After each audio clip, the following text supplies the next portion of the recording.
Bismillahirrahmanirrahim. Assalamualaikum warahmatullahi wabarakatuh. Ahlan wa sahlan wa marhaban bikum ayuhat talamid. Kaifa halukum jami'an? Insyaallah bil khairi na'am. La'alla Allah ja'alna bil khairi wal afiyah. Amin ya rabbal alamin. Tayyib, fi hadhihi al-fursah sanata'allamu al-maddah tematik. Jadi pada hari ini anandaku sekalian, kita akan melanjutkan pembahasan kita pada tema 4 halaman 38 tentang pendalaman materi bentuk kerjasama ASEAN di bidang ekonomi dan politik, serta dilanjutkan pada pendalaman materi perilaku penghematan energi listrik. Baik, sebelum kita memulai materi kita anandaku sekalian, marilah kita berdoa bersama-sama. Nah, setelah berdoa tanpa berlama-lama, marilah kita memulai pelajaran kita pada hari ini. Let's go. Nah, anandaku sekalian, pembahasan pertama tentang bentuk kerjasama ASEAN di bidang ekonomi dan politik. ASEAN, anandaku sekalian, merupakan organisasi di mana adanya perkumpulan negara-negara yang terletak di Asia Tenggara. ASEAN berjumlah 10 negara. Jadi ada 10 negara di dalam organisasi ASEAN, diantaranya adalah Indonesia. Apa gunanya dibentuk ASEAN ini anandaku sekalian? Gunanya untuk menjalin kerjasama yang menguntungkan bagi negara-negara yang menjadi anggotanya. Nah, di antara kerjasama yang menguntungkan bagi negara-negara ASEAN adalah pada bidang ekonomi dan politik. Nah, yang pertama bentuk kerjasama ASEAN pada bidang ekonomi. Kita lihat yang pertama adalah kawasan perdagangan bebas. Jadi karena adanya bentuk kerjasama di negara-negara ASEAN, maka ada kawasan perdagangan bebas. Bisa terjadi impor dan ekspor karena sudah ada yang namanya kerjasama dalam bidang ekonomi. Kemudian yang kedua, pembukaan pusat promosi ASEAN. Jadi kuliner, budaya maupun yang lain-lain sebagainya bisa dipromosikan ke negara-negara yang ada di Asia Timur, Asia Selatan, bahkan di Eropa. Nah, bisa dipromosikan budaya-budaya, baik itu dari segi kulinernya, dari wisatanya, dan macam-macam lagi yang bisa dipromosikan. Kemudian yang ketiga, penyediaan cadangan pangan. Anandaku sekalian, beberapa negara di ASEAN menjadi lumbung padi dunia internasional. Di antaranya ada Thailand, Indonesia, dan Kamboja. Ketiga negara ini anandaku sekalian merupakan lumbung padi pada ASEAN. Bahkan terjadi ekspor, ya, dikirim ke luar negeri padi yang dihasilkan oleh negara Indonesia, Thailand maupun Kamboja itu sendiri. Nah, dari tiga bentuk kerjasama ekonomi ini anandaku sekalian itu sangat menguntungkan negara-negara yang ada di ASEAN. Kenapa? Karena investor yang ada di luar negeri bisa saja masuk ke negara-negara ASEAN untuk memberikan investasi, ya, dan memberikan kerjasama. Misalnya yang tadi ekspor padi ke luar negeri itu menguntungkan negara Indonesia. Kalau Indonesia mengirim padinya ke luar negeri itu berarti mendapat lagi pendapatan negara Indonesia. Kemudian yang kedua anandaku sekalian, bentuk kerjasama ASEAN di bidang politik. Jadi ada kerjasama bidang politik. Yang pertama, pengiriman duta dan konsulat. Jadi ada duta yang dikirim ke luar negeri dan luar negeri juga mengirim duta.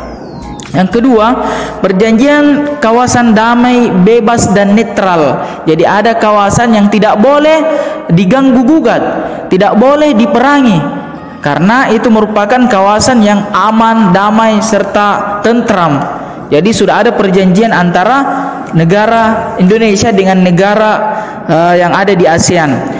Kemudian yang ketiga, perjanjian ekstradisi ASEAN. Nah, perjanjian ini yang anandaku sekalian, anggota ASEAN bekerja sama dengan menangani tersangka kejahatan yang melarikan diri ke kawasan negara ASEAN. Misalnya di Indonesia ada koruptor kemudian melarikan diri ke Singapura, maka pemerintah Singapura yang menangkap orang tersebut maka dia mengembalikan kepada pemerintah Indonesia untuk dihukum sesuai dengan perundang-undangan yang berlaku di negara Indonesia. Itu contohnya nak ya. Kemudian yang keempat, perjanjian kawasan bebas nuklir. Jadi ada kawasan yang dilarang keras terjadi nuklir, terjadi perancangan dan pembuatan senjata nuklir di ASEAN. Baik anak-anakku sekalian, ini pembahasan tentang kerjasama ekonomi dan politik di kawasan ASEAN. Kemudian yang terakhir tentang perilaku penghematan energi listrik. Perilaku penghematan energi listrik. Anak-anakku sekalian, meningkatnya kebutuhan listrik di dunia, khususnya di Indonesia, itu disebabkan oleh peningkatan jumlah penduduk dan semakin beragamnya kegiatan ekonomi masyarakat. Orang berjualan di malam hari itu membutuhkan lampu. Orang berjualan di pasar di malam hari itu membutuhkan lampu yang terang. Kemudian lampu ini anak-anakku sekalian dihasilkan oleh listrik. Nah, listrik ini dihasilkan dari sumber energi seperti air, angin, matahari, panas bumi, dan lain-lain sebagainya. Lalu anak-anakku sekalian, bagaimana cara kita supaya terjadi yang namanya penghematan listrik? Tidak boros listrik, kita harus hemat listrik. Maka yang pertama dilakukan adalah bekerja sama dengan anggota keluarga untuk menghemat penggunaan listrik. Misalnya seperti saling mengingatkan. Anandaku misalnya menyalakan AC di kamar, setelah bangun tidur silakan dimatikan kembali. Itu saling mengingatkan untuk menghemat listrik. Yang kedua, menggunakan peralatan yang hemat listrik. Jadi kita lihat berapa watt tenaga listrik, maka kita pilih yang paling rendah supaya terjadi yang namanya penghematan listrik. Misalnya juga anandaku sekalian, kalau kita memasak nasi menggunakan rice cooker, maka diharapkan jangan dulu menyetrika, karena rice cooker itu anandaku sekalian sumber membutuhkan energi listrik yang banyak, sementara kalau menyetrika juga membutuhkan energi listrik yang banyak. Maka kita harus menunda dulu, jadi bergantian. Kemudian yang ketiga, memadamkan peralatan elektronik ketika tidak menggunakan. Jadi kalau tidak digunakan, misalnya kipas angin atau AC, kalau kita sudah tidak menggunakan maka dimatikan. Televisi juga anak-anakku sekalian, kalau sudah tidak digunakan silahkan dimatikan. Sama dengan lampu di kamar, kalau kita sudah mau tidur maka lampunya dimatikan. Kemudian yang terakhir yaitu memadamkan lampu ketika akan meninggalkan rumah. Jadi sebelum keluar rumah pastikan alat-alat elektronik kita mati, sudah kita matikan. Alat-alat peralatan listrik yang lainnya sudah kita matikan. Di samping menghemat listrik anandaku sekalian, juga dapat mengurangi penyebab yang namanya kebakaran. Kenapa? Karena akhir-akhir ini kita dapati di berita salah satu penyebab kebakaran adalah terjadinya korsleting listrik. Taib anandaku sekalian, inilah yang kita bahas pada hari ini. Syukran ala husni ihtimamikum. Terima kasih banyak atas perhatiannya. Adapun tugas anandaku adalah menjawab soal latihan pembelajaran 1 pada halaman 41 sampai halaman 42. Syukran ala husni ihtimamikum, wallahul muwaffiq ila aqwamit thariq. Wassalamualaikum warahmatullahi wabarakatuh.